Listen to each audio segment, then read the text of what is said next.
श्री कुम्मन दास जी महाराज, बहुत ध्यान से सुनिएगा। कुम्मन दास जी की गोद में बैठ करके ठाकुर जी लीला करते थे। नन्हे से गोपाल जी गोद में बैठ जाते और कुम्मन दास जी कैसे ठोड़ी पकड़ते रहते, उनकी दाढ़ी से खेलते ठाकुर जी। कुम्मन दास जी इतने दीन थे, इतने गरीब थे कि उनके घर में तिलक स्वरूप लगाने के लिए भी शीशा नहीं था। वो कठौते में जल भर के उसमें अपना परछाई देख करके तिलक लगाते थे। एक दिन अपने घर के बालक से मांगने लगे कि आरसी लेके आओ, तिलक लगाना है। तो घर के बालक ने कहा, बोले आरसी तो पड्डा पी गए हो, कठौते का जलता पी गया पड्डा, अब कहां से आरसी लगा मैं। इतने दीन थे, मतलब इतनी व्यवस्था नहीं थी उनके घर पर। ऐसी स्थिति में ठाकुर जी उनके साथ लीला करते थे, लेकिन वो कभी ठाकुर जी से प्रार्थना नहीं करते, ठाकुर जी मेरा खूब वैभव बन जाए, खूब वैभव बढ़ जाए। कुम्मन दास जी अपने खेत में, आज भी कुम्मन दास जी के खेत हैं हमारे वहां गोवर्धन में, तो कहते हैं कुम्मन दास जी हल आगे जोतते, हल लेके चलते थे और पीछे ठाकुर जी अपने हाथ से बीज डालते हुए चलते थे, स्वयं ठाकुर जी। ये कोई सतयुग त्रेता द्वापर की कथा नहीं है, इसी कलयुग में, इसी कलिकाल में ठाकुर जी पीछे पीछे बीज डालते हुए चलते थे कुम्मन दास जी के साथ। एक बार का प्रसंग आता है कि कुम्मन दास जी हल चला रहे थे और ठाकुर जी बीज उड़ाते हुए चल रहे थे पीछे पीछे। इतने में ही शाम के 4:30-5 बज गए, मंदिर खुलने का समय, उत्थापन के घंटे घड़ियाल बजने लगे, ठाकुर जी का मंदिर खुलने वाला है। घंटे घड़ियाल की आवाज सुनकर के कुम्मन दास जी ने तुरंत हल छोड़ा, हाथ पांव धोने लगे, हाथ पांव धो करके पहुंच करके मंदिर की ओर भागने लगे। ठाकुर जी पीछे पीछे भागे, अरे कुम्भना, मैं तेरे संग खेत में काम कर रहा हूं, तेरे संग खेत में बीज बुबा रहा हूं और तू है का मोह मार छोड़ के मैं मंदिर में जा रहा हूं। अरे जब मैं तेरे संग यहीं बैठा हूं तो फिर मंदिर में काहे को जा रहा है। कुम्मन दास जी बोले, जय जय, आप मेरे संग खेत में बीज बुब्बा पे आयो, आज आयो, कल आओगे कि नहीं कछु पता थोड़ा ही है। कल आपको मन नहीं किया तो कल नहीं आओगे, परसों आपको मन किया तो फिर आ जाओगे। तो यहां मेरे पास आनो नहीं आनो ये आपके मन के ऊपर निर्भर है, लेकिन मंदिर में तो हमारे आचार्य ने आपको बिठाया है, वहां से तो आप कहीं नहीं जाओगे, इसलिए मंदिर में तो आप नित्य मिलोगे, इसलिए मंदिर का दर्शन में कैसे छोड़ दूं। आप मेरे घर आ रहे हो, नहीं आओगे, ये तो आपकी इच्छा है, लेकिन मंदिर में तो आप सदा विराजोगे, मंदिर तो आप कभी नहीं छोड़ सकते, इसलिए उस मंदिर को मैं क्यों छोड़ दूं, क्योंकि आप घर आ गए, नहीं, मैं उसका त्याग नहीं करूंगा। बंधु, इसको कहते हैं अहेतुकी भक्ति। कैसी भक्ति? अहेतुकी भक्ति। निश्चित मानिए, विश्वास मानिए, आप में से यहां इतने लोगों में से किसी एक को भी भगवान मिल गए, दूसरे दिन से वो कथा सुनना बंद कर देगा। क्यों? ठाकुर जी तो मिल गए हमको, अब क्या कथा सुननी।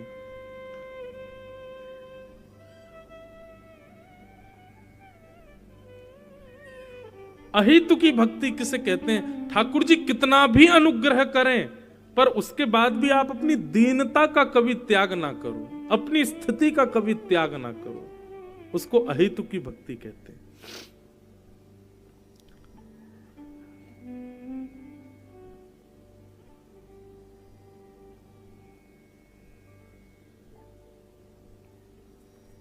अहेतुकी भक्ति कि धर्म स्वनिष्ठितः पुंसा विश्वक्सेन कथा सुयः नोत्पादयेदधिरतिं श्रमेव केवलम्।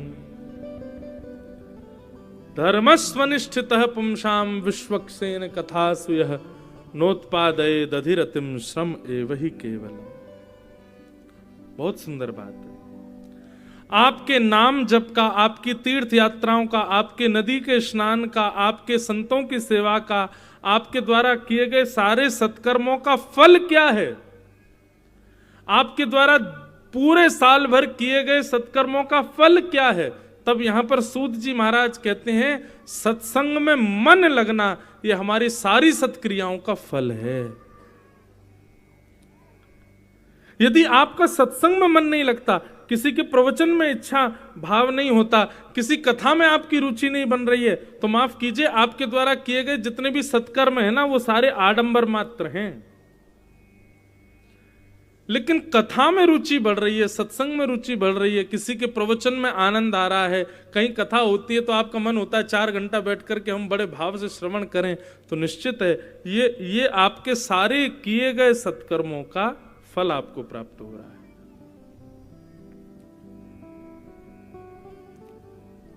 विश्वक्सेन कथा सुयः नोत्पादये दधिरतिम श्रम। आपको पता है श्री हनुमान जी महाराज प्रभु चरित्र सुनवे को रसिया। अगली बार हमारी बात मान के जाना, टेकरी हनुमान जी जो लोग जाते हैं, लड्डू लेके जाओ। आज तक आप लड्डू लेकर के गए, आज तक आप सिंदूर लेकर के गए, और भी जो जो सामग्री आप लेकर के गए, हनुमान जी महाराज को ये प्रिय है, ये प्रिय है ना, सब जगह एक ही बात लिखी, प्रभु चरित्र सुनवे को रसिया। अरे इतना भी मान लो तो कोई अतिशयोक्ति नहीं, कोई सिंदूर चढ़ा रहा हो, लड्डू लगा रहा हो, उसी समय कोई कथा सुना रहा हो ना, तो हनुमान जी का पूरा ध्यान उसी की तरफ रहता है जो कथा सुनाता है। हनुमान जी साकेत कभी कभी जाते हैं, बाकी हनुमान जी पृथ्वी पर ही रहते हैं, यहां से जाते नहीं ज्यादा। क्यों? क्योंकि साकेत में सब कुछ है, कथा नहीं होती भगवान की। पृथ्वी पर कथा होती है ठाकुर जी की, इसलिए हनुमान जी को पृथ्वी कभी नहीं त्याग। पृथ्वी में भले ही लाखों दोष हो, पृथ्वी पर भले ही बड़े पाप हो, पृथ्वी पर भले ही कितना भी बुरा हो रहा हो, लेकिन श्री हनुमान जी महाराज फिर भी पृथ्वी का त्याग इसलिए नहीं करते। क्यों? यत्र यत्र रघुनाथ कीर्तनम तत्र तत्र कृतमस्तकांजलिम वाष्पवारि परिपूर्ण लोचनम मारुतिम नमत राक्षसांतकम। क्योंकि यहाँ पे भगवान की सुंदर कथा होती है, हनुमान जी को वो बड़ी प्रिय है। हमें तो विश्वास है कि 7 दिन के किसी भी कथा क्रम में एक दिन एक क्षण के लिए हनुमान जी निश्चित आते हैं, जरूर आते हैं और बैठ करके कथा सुनते हैं। हमारे पूज्य नाना जी तो भागवत के वक्ता पूज्य श्री कृष्णलाल शास्त्री जी, वो तो कहते थे कि कथा कहते कहते सहज ही किसी देवता का स्मरण हो जाए, कथा कहते कहते किसी भक्त की याद आ जाए, कथा कहते कहते अनायास ही किसी का मुख से नाम आ जाए, तो यही समझना चाहिए वो कथा में आए हैं, इसीलिए उनकी हाजिरी लग रही है।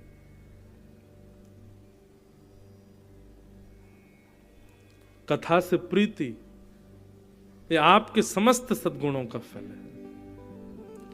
सूत जी महाराज इस प्रकार अपने कथा क्रम का प्रारंभ करते हैं। आगे भगवान के 24 अवतारों का वर्णन किया, भागवत जी की रचना कैसे हुई इस विषय को सुनाया गया कि इदं भागवतं नाम पुराणं ब्रह्म संहितम् उत्तम श्लोक चरितम चकार भगवान ऋषि। वेदव्यास जी महाराज ने जब इतने ग्रंथ लिख दिए थे, ऑलरेडी 4 वेद लिख दिए थे, सब कुछ लिख दिया था, तो फिर भागवत लिखने की क्या आवश्यकता? आपको पता है श्रीमद् भागवत की रचना से पहले कितने ग्रंथों का निर्माण हो चुका था? श्रीमद् भागवत जी वेदव्यास जी की अंतिम रचना है। सबसे पहले वेदव्यास जी ने 4 वेद लिखे, ऋग्वेद, यजुर्वेद, सामवेद, अथर्ववेद। उसके बाद उपनिषद लिखे, 18 उपपुराण लिखे, 17 महापुराण लिखे, महाभारत जैसा इतिहास लिखा। इतना कुछ लिख दिया था कि महाराज इनके पन्नों के बीच एक व्यक्ति खो जाएगा, इतने ग्रंथ लिख दिए। लाखों की तादाद में श्लोक लिख दिए, लाखों की तादाद में सब पृष्ठ लिख दिए, लेकिन तब भी वेदव्यास जी को अपनी रचना से संतुष्टि नहीं थी। उनको ऐसा लग नहीं रहा था कि मैंने कुछ ठीक लिखा है, अपनी रचना से संतोष नहीं था श्री व्यास जी को। तब वहां पर नारद जी का आगमन हुआ। बहुत ध्यान से सुनिएगा, इस भागवत की रचना कैसे हुई ये बात हम बता रहे हैं। अब तक वेदव्यास जी 4 पुराण, 17 उपपुराण, 18 उपपुराण, 17 महापुराण, महाभारत आदि ग्रंथों को लिख चुके हैं। अभी भागवत की रचना नहीं हुई थी। दुखी बैठे थे ब्रह्म नदी सरस्वती के तट पर, तभी वहां नारद जी का आगमन हुआ। नारद जी ने आकर के वेदव्यास जी से कहा, व्यास जी क्या बात है, आप इतने दुखी क्यों हो? वेदव्यास जी महाराज बोले, मैंने इतने सारे ग्रंथ लिख दिए, इतनी सारी रचनाएं कर दी, वेद लिख दिए, पुराण लिख दिए, सब लिख दिया, मेरे मन को शांति क्यों नहीं है? मुझे अपनी रचना से संतोष क्यों नहीं मिल रहा है?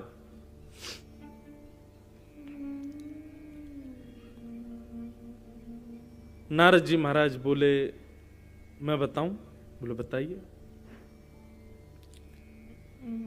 तब नारद जी ने बहुत सुंदर बात कही, ध्यान से सुनिएगा बंधु, कि भवतानुदित प्रायम यशो भगवतो मलम ये नैवाशौ न तुष्येत मन्ये तद्दर्शनम खिलम। एक बात सदैव याद रखना, सांसारिक विषय भोग जितना भोगो उसमें सदैव संतोष करो, जितना मिल जाए उसमें संतोष करो। बहुत ध्यान से सुनिए, संसार से संबंध रखने वाली वस्तु जितनी मिल जाए उसमें संतोष करो, जितनी कम मिल जाए उसमें संतोष करो, और भगवत वस्तु जितनी ज्यादा मिले उसमें भी असंतोष रहो। समझ रहे हैं बात को? सांसारिक संबंध रखने वाली वस्तु जितनी कम मिले उतनी कम में भी बहुत मानो, और ठाकुर जी से संबंध रखने वाली वस्तु जितनी ज्यादा मिल जाए उसको उतना कम मानो कि नहीं अभी तो कम है, इसमें असंतोष ही बनी रहनी चाहिए। कई लोग कहते हैं महाराज जी हम खूब कथा सुनते हैं, खूब सेवा करते हैं ठाकुर जी की, पर मन को संतोष नहीं होता। बहुत अच्छी बात है कि आपको संतोष नहीं हो रहा है। कथा सुनने से यदि संतोष हो गया तो कथा सुनोगे ही नहीं, फिर सेवा से संतोष हो गया तो सेवा करोगे नहीं, वृंदावन जाने से मन भर गया तो वृंदावन जाओगे नहीं। ये अपूर्णता सदैव बनी रहनी चाहिए भक्ति में।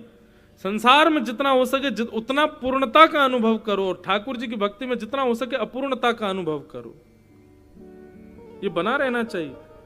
और एक बात और सुन लीजिए, बहुत ध्यान से सुन लीजिए, ठाकुर जी की सेवा में, ठाकुर जी की कथा में, ठाकुर जी से संबंधित किसी भी भाव में यदि आपको पूर्णता का अनुभव किंचित भी हो गया तो समझ लेना ठाकुर जी अब आपसे दूर होने प्रारंभ हो गए।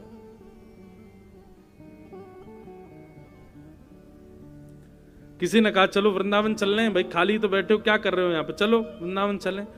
ठीक है, आप जा सकते हो, बन सकती है लीला, आप होके आ सकते हो, लेकिन आपके मन में क्या, सर्दी पड़ रही है यार, कंबल में पड़े रहेंगे, क्या वृंदावन जाएं, मां तो यहां से भी ज्यादा सर्दी है। और ये विचार करके आलस्य के कारण आप वृंदावन जाना अपना स्थगित करते हो, तो ये मत सोचना कि आप नहीं गए हो, ठाकुर जी ही नहीं चाहते कि आप आओ। इसी आपके हृदय में वो आलस्य प्रकट हो रहा है। नित्य कथा सुनने आ रहे हो, एक दिन 2 दिन आ गए, तीसरे दिन अरे यार वही कथा, वही व्यास जी, वही भजन, वही कीर्तन, वही जगह, क्या क्या सुन लेंगे, बात होती रहती है गुना में कथा, कभी और सुन लेंगे। तो ये मत सोचिए कि आप नहीं गए हैं, भागवत जी नहीं चाहती कि आप आओ और सुनो। जिस दिन आपके हृदय में ठाकुर जी की भक्ति, कथा, सेवा के प्रति संतुष्टि सी हो जाए और पूर्णता सी लगने लग जाए, बस हो गया, उस दिन समझना अब ठाकुर जी दूर हो गए। ठाकुर जी कम से कम 10 कदम पीछे चले गए आपसे, और धीरे धीरे पीछे ही जाएंगे। लेकिन एक व्याकुलता बनी है, जैसे प्यासे को पानी की व्याकुलता रहती है, ऐसी आपके भीतर भी व्याकुलता है। कब मेरा काम पूरा हो, कब मैं कथा में जाऊं, कब मेरी ये पूरा हो, मैं तुरंत पहुंच जाऊं। लोग बाग मिलने के लिए आते हैं, तब आकर के बताते महाराज जी हम जा रहे थे, हमको तब पता चला यहाँ कथा हो रही है तो हम रुक गए। मैं उनसे तो सामने नहीं बोलता, पर मन में भाव आता है आप रुके नहीं है, ठाकुर जी ने रोका है। हमारे तो घर में महाराज जी ऐसे ऐसे ब्याह था, मैंने तो बोल दिया मैं तो उसी दिन आऊंगा, मैं तो कथा सुनूंगा, मुझे तो कथा सुननी। तब मन में भाव आता है तो ठाकुर जी चाहते हैं कि सुने। इसलिए भैया ये सूत्र समझ लीजिए, अगर आप वैष्णव हो तो संसार की किसी भी वस्तु के तनिक उपभोग को भी बहुत मानो, और ठाकुर जी की बहुत कृपा को भी तनिक मानो। ऐसे जी, अभी तो कुछ मिला ही नहीं, अभी तो कुछ हुआ ही नहीं है, अभी तो बहुत कुछ प्राप्त करना है।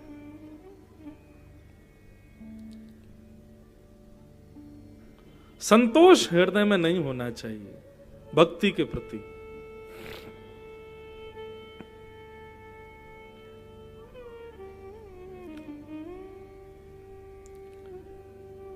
श्री नारद जी महाराज कहते हैं, एक प्रसंग याद आया मुझे, कथाओं में कहा करता हूं कभी कभी,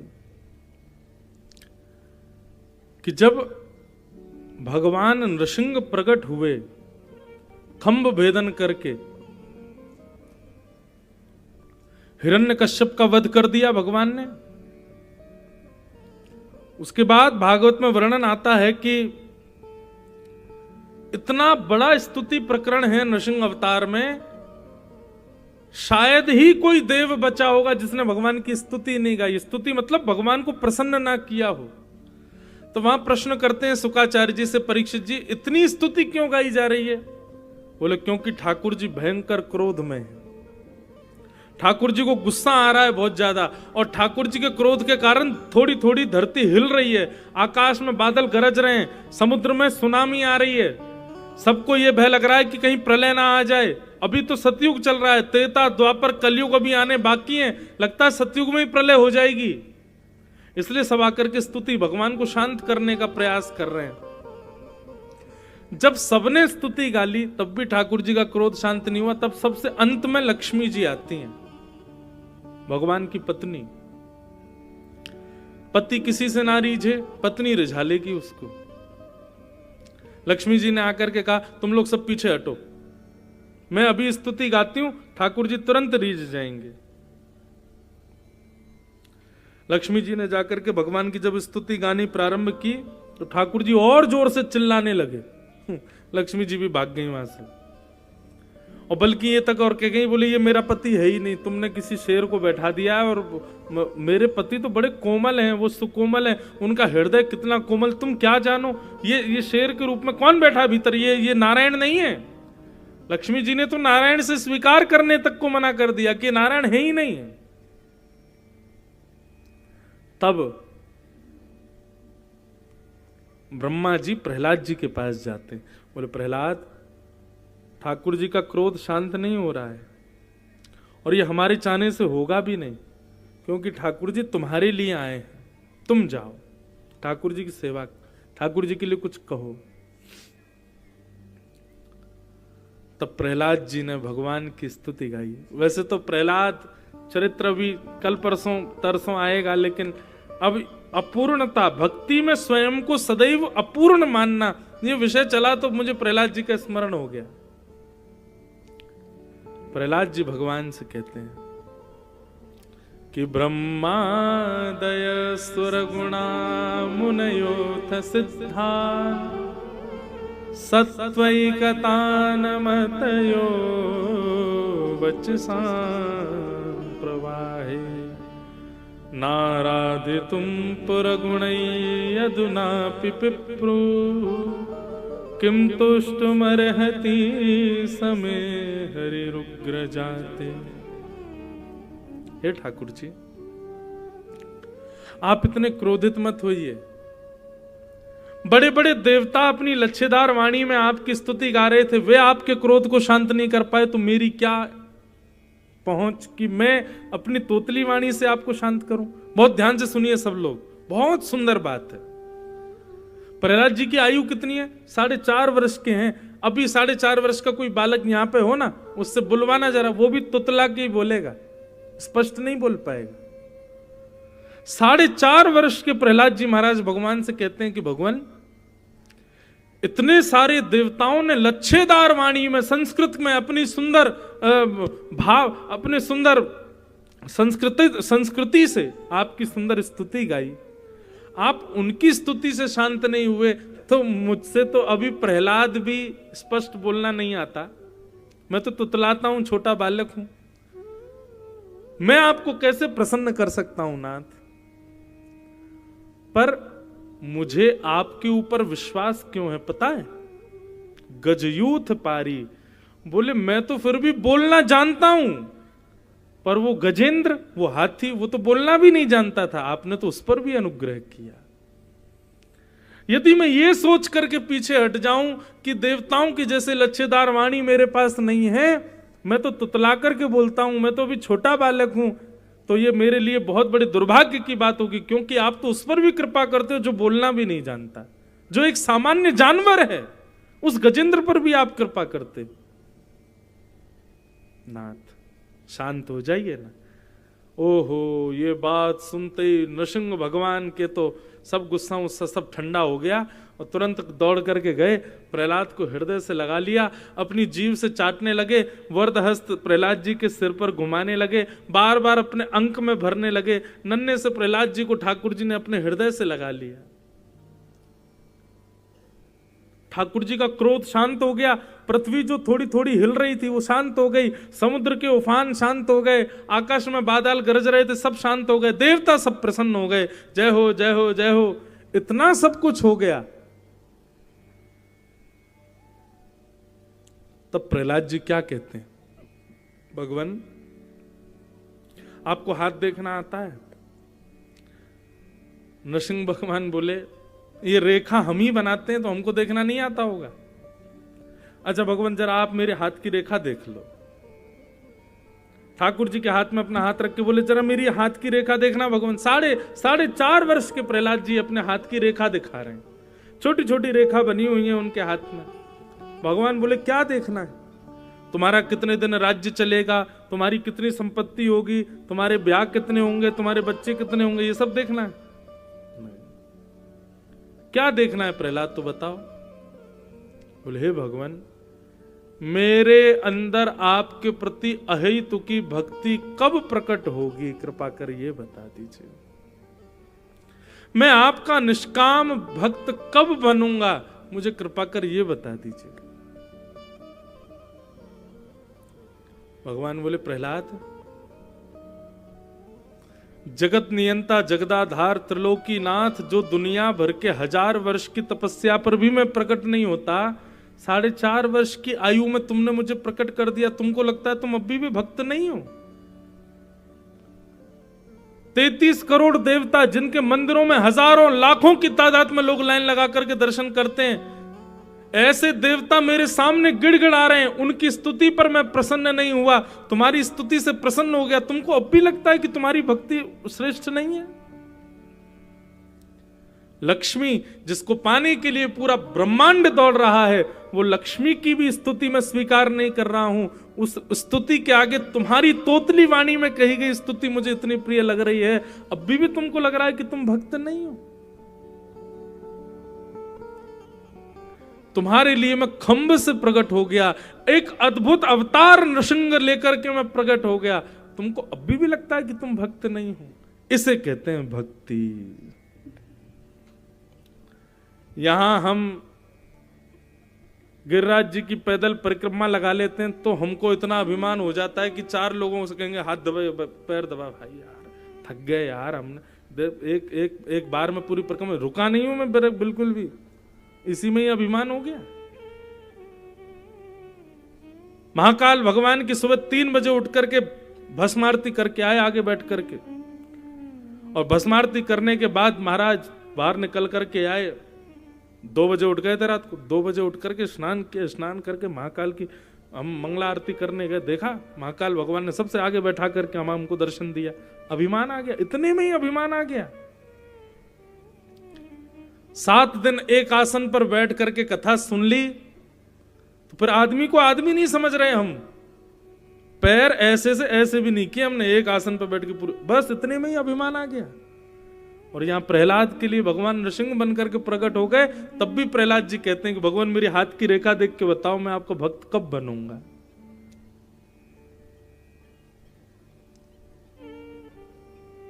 इसको कहते हैं अहेतुकी भक्ति।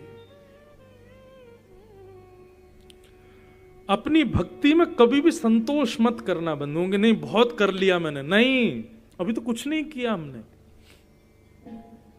अभी तो हमारी भक्ति अपूर्ण है, हमारी भक्ति में कोई श्रेष्ठता योग्यता है ही नहीं। इसलिए मैं कह रहा हूं, इस बात को लिख लीजिए, संसार की उपभोगी वस्तु इतनी भी मिले तो उसको इतना मान करके जियो, और ठाकुर जी की भक्ति इतनी भी मिले तो उसको सूक्ष्म मान करके रहो। अभी तो कुछ मिला ही नहीं, अभी तो कुछ हुआ ही नहीं हमारे साथ।